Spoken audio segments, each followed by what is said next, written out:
fanaratsiana sy ny fahafam-baraka tsony ny tokony atao amin'ity taona vaovao ity. Mila zavatra vaovao ny malagasy ary te hiala amin'ny fahantrana, izay fahantrana fahavaliny vahoaka malagasy rehetra. Ka dia miangavy aho mba hanala sy hanatsatra ny fanaratsiana sy fahafam-baraka fa ny tenako tsy mandidy sy manapaka eo amin'ny fitondrana ny firenena.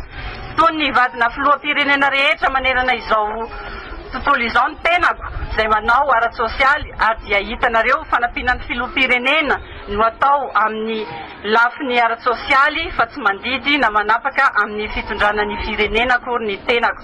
Ka tsara ho fantatsika rehetra ihany izany fa ny sosialina ihany, sosialim-bahoaka no asan'ny vadin'ny filoham-pirenena.